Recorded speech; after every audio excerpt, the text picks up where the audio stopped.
ঘরে শুয়ে থাকলে চাঁদ দেখা যায়, এলো বারে যাবো কথা বোঝেন না বোঝেন। বিবাহের পরে যদি বুঝতে পারতে যে স্বামীর কোনো অবস্থা নেই, বিশ্বনবী জনাবে মুহাম্মদ রাসূলুল্লাহ সাল্লাল্লাহু তাআলা আলাইহি ওয়াসাল্লামের দরবারে ফজরের নামাজ পড়ে সাহাবী চলে গেছে, দোয়াতে শরীক হয় নাই। পাশে সাহাবীরা বলতে শুরু করেছেন, ইয়া রাসূলুল্লাহ, ইয়া হাবিবাল্লাহ, অমুক মনে হচ্ছে মুনাফিক হয়ে গেছে। কি করে বুঝলে বাবা তোমরা? বলি, ইয়া রাসূলুল্লাহ, ইয়া হাবিবাল্লাহ, ফজরের নামাজ পড়ে আপনার পিছনে দেখেছি, কিন্তু প্রায় দেখি চলে যায়, দোয়াতে শরীক হয় না। ইয়া রাসূলুল্লাহ, ইয়া হাবিবাল্লাহ, মনে হচ্ছে মুনাফিক হয়ে গেছে। আল্লাহ রাসূল সাল্লাল্লাহু আলাইহি ওয়াসাল্লাম ফজরের নামাজ পড়ে ঘুরে বসেছেন, সাহাবী উঠে দাঁড়িয়ে গেছে। আল্লাহ নবী বললেন, আমি রাসূল দোয়া করি, তুমি শরীক হও, এটা চাও না?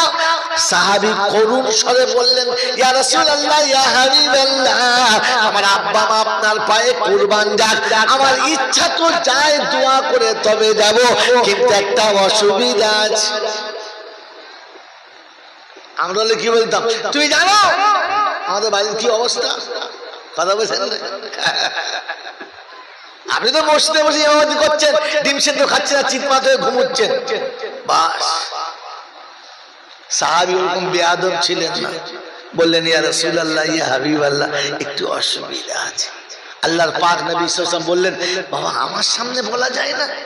বললি, ইয়া রাসূলুল্লাহ, বলা যায়, কিন্তু কথাটা খুব গোপনীয় কথা, একটু ইতস্তত করছিলাম সবার সামনে। আল্লাহ রাসূল বললেন, আমার কাছে বললেন, ইয়া রাসূলুল্লাহ, ইয়া হাবিবাল্লাহ,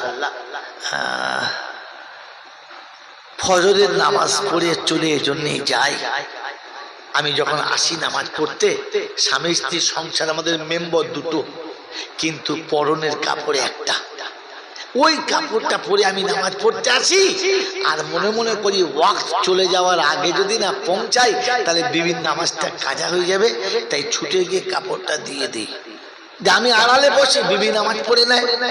আল্লাহ রাসূল বললেন, যাও, আল্লাহ তোমাদের বরকত দেবে, যাও।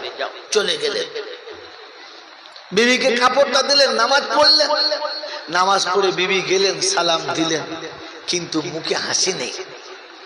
হ্যাঁ ভাইরা বোনেরা যারা শুনছেন, ঘটনা শোনাবো, আসলে টার্গেট নেই, আপনাদের নোকতাটা শোনাচ্ছে। বিবি এসে সালাম দিয়ে পাশে বসেছেন, তো সালামের জবাব দিয়েছে, মুখে সেই স্বাদ নেই, তো বলছে, আমার অপরাধ আপনি মার্জনা করে দেবেন, আমার ভুল হলে ক্ষমা করবেন, বলুন আপনি আমার উপর নারাজ কেন? বললেন, নারাজ কোথায়? বলে, প্রতিদিন ফজরের নামাজ পড়ে পাশে আসলে তুমি যে আবেগ ভরে হাত বাড়িয়ে আমাকে বাহুতে নাও, আজকে নিলে না। আমাকে যে হাসি মুখে সালাম দাও, আজকে দিলে না, আজকে দিলে না। বললে, আমি তোমার কে হই? আজিব সিন। বিবি জিজ্ঞাসা করছে, আজিব সিন, আপনি আমার কে হন এটা জিজ্ঞাসা করার কি আছে? বলছে, না বলো না। বলছে, কেন, আমি তোমার স্বামী। বলে, আমি স্বামী? আমি তোমার স্বামী? বললে, হ্যাঁ। আপনি আমার স্বামী? বলছে, যে পরনের কাপড় একটা কিনে দিতে পারি নাই আমি, এরপরও আমি স্বামী? এ হলো বিবি। তো স্বামীর পিঠে থাপকে দিয়ে সাব্বাস দিতে বলছে, শোনো, এই জন্য আপনার মনটা খারাপ? বললে, হ্যাঁ। বললে, স্বামী, কাপড়টা তোমার কাছ থেকে পাওয়ার জন্য আমি তোমাকে ভালোবাসি না, তোমার সংসারে গোটা জীবন কাটিয়েছি, তোমাকে সেবা করেছি, যতদিন বাঁচবো ততদিন সেবা করব। দুটো শাড়ি পাবো, চারটে গহনা পাবো, অনেক কিছু অলংকার পাবো, এটা না, স্বামী তোমার সঙ্গে থাকবো, তোমাকে রাজি করবো, তুমি খুশি হবে, পৃথিবীর জমিন ছেড়ে চলে যাব, এ কাপড় দেখতে থাকবে না, জান্নাতি পোশাক পরার জন্য অপেক্ষা করে আছি, স্বামীর নাফরমান হয়ে যেন কবরে যাই না, স্বামীর সঙ্গে যেন বেয়াদবি করি না, স্বামীর সঙ্গে যেন কোনোভাবে অন্যায় ব্যবহার করি না, তোমাকে ভালোবেসেছি, তোমার সঙ্গে সংসার করেছি শুধু আল্লাহকে পাবো বলে, আল্লাহকে রাজি করবো বলে, তা না হলে তোমার সঙ্গে সংসারই করতাম না। স্বামী তুমি এটার জন্য মনক্ষুণ্ণ হবে না, কাপড় পেলাম আর নাই বা পেলাম, সংসারে কিছু থাক বা নাই থাক, আপনার সঙ্গে সম্পর্ক আল্লাহ জুড়ে দিয়েছে, সম্পর্ক যেন বরকরার থাকে, কোন সম্পদে যেন সম্পর্ক কাটে না।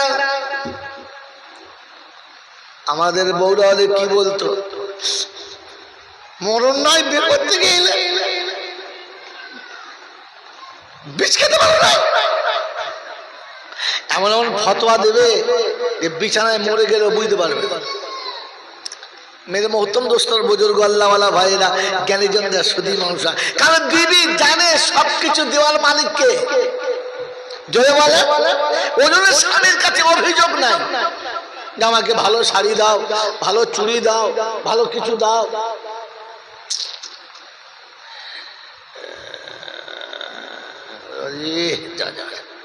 কোন দিকে যায় বাবাজিরা, সোনারা লালীরা, জ্ঞানীজনরা সুধী মানুষেরা।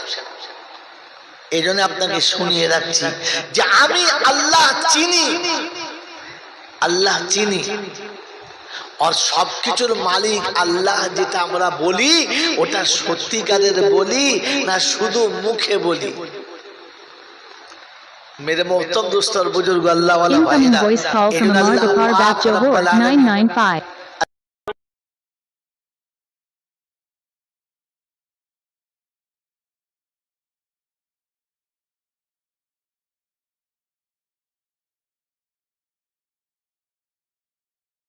ওয়াকে আপনাদের শুনে শুনে মুখস্থ হয়ে রয়েছে, মুখস্থ হয়ে রয়েছে, শুধু খালি জীবনে ফিট খাওয়াই নাই তাই, সবকিছুর মালিক আল্লাহ। এটা রাসূল শিখিয়েছেন, এটা রাসূল শিখিয়েছেন, এটা রাসূল শিখিয়েছেন। Incoming voice call from Amar Bakar Bat Johor 99.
বললেন আয়েশা বলো, বললেন ইয়া রাসূলুল্লাহ কোথায় বসাবো,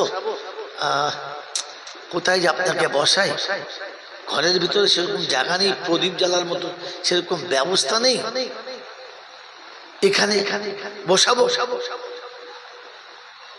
একটা জায়গায় দাঁড় করিয়ে বললেন ইয়া রাসূলুল্লাহ, ইয়া হাবিবাল্লাহ, এই কাপড়টা এতটা ছিঁড়ে গেছে যে পরে ফাঁকে বেরোতে পারছি না। আল্লাহ রাসূল বললেন আয়েশা একটা কাজ করো, সেলাই করে নাও, এখন এই মুহূর্তে হবে না, আমাদের আয়েশা বললেন ইয়া রাসূলুল্লাহ ইয়া হাবিবাল্লাহ ওটা সেলাই করেছি। Incoming voice call from Amar Bakar Bap Johor 995. বললেন আরেকবার সেলাই করো।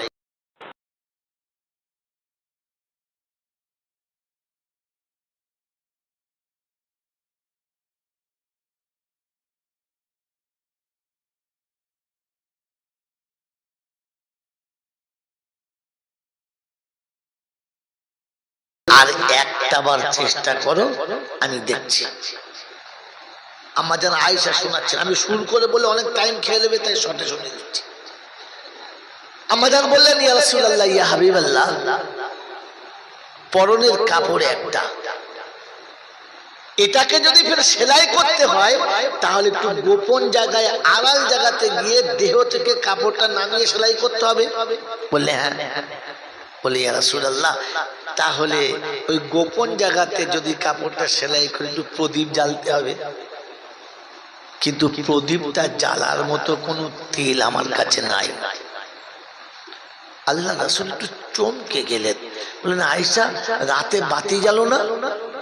বললে ইয়া রাসূলুল্লাহ ইয়া হাবিবাল্লাহ বাতি জ্বালার মতো তেমন কোনো তেল নাই, তাই আসরের ওযু করে নেই, আসরের শেষে ওযু করে নেই, ওটাতেই মাগরিব পড়ি, ওটাতে এশা পড়ে বিছানায় শুয়ে যাই, আর ফজরের সময় উঠে আবার ওযু করে নামাজ পড়ে নেই, প্রদীপ জ্বালার প্রয়োজন হয় না।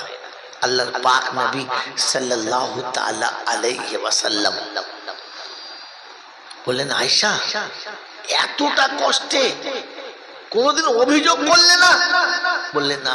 একটা পাত্র দাও, কি হবে দেখি যদি কারো কাছে একটু তেল পাই।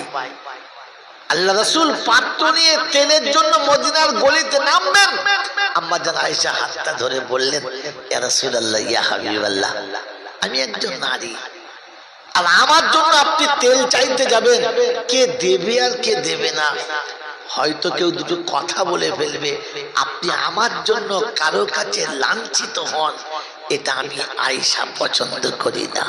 একটুখানি আমার কাছে বসে যান, আপনার চাঁদ মুখের আলোতে আমি কাপড়টা সেলাই করে নেব, অসুবিধা হবে না। মেরে মোহতরম দোস্ত বুজুর্গ, হালাত এমন এসেছে যে কোন রকমের ব্যবস্থা নেই, তবু স্বামী কারোর কাছে ছোট হোক এটাতে বিবি রাজি না, এইটাতে বিবি জোরে বলে রাজি না, কারণ তিনি জানতেন এই সব কিছুর মালিক কে? আল্লাহ। এই সব কিছুর মালিক আল্লাহ, তাই স্বামীর উপরে অভিযোগ না।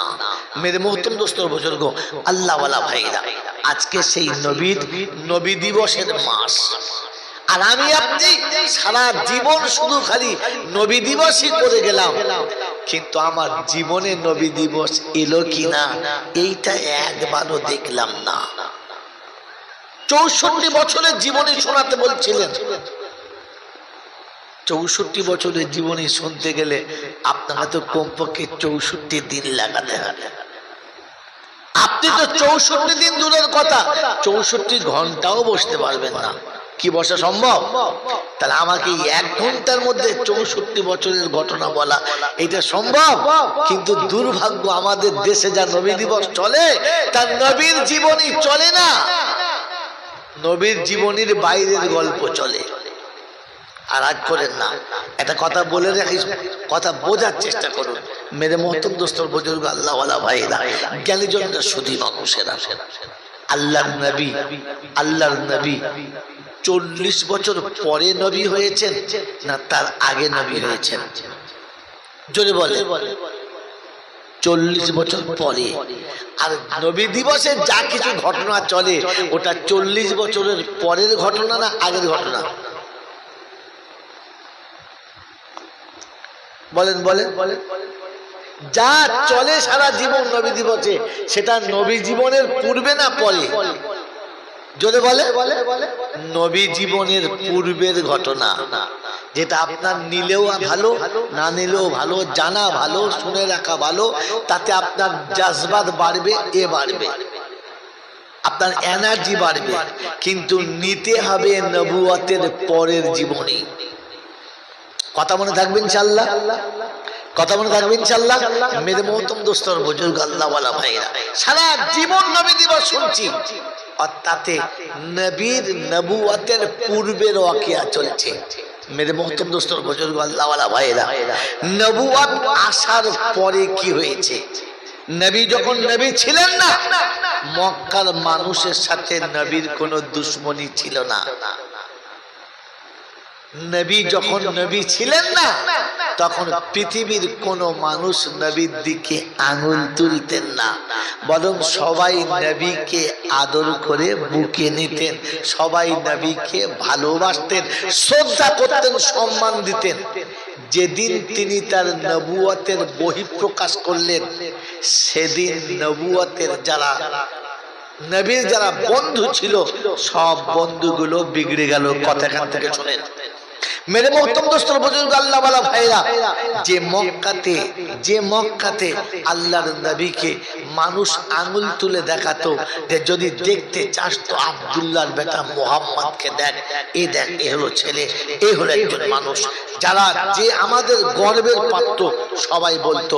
কিন্তু যেদিন রাসূল বলেছেন লা ইলাহা ইল্লাল্লাহ মুহাম্মাদুর রাসূলুল্লাহ, সেদিন কিন্তু ওই বন্ধুগুলো সব আপনার বিগড়ে গেছে।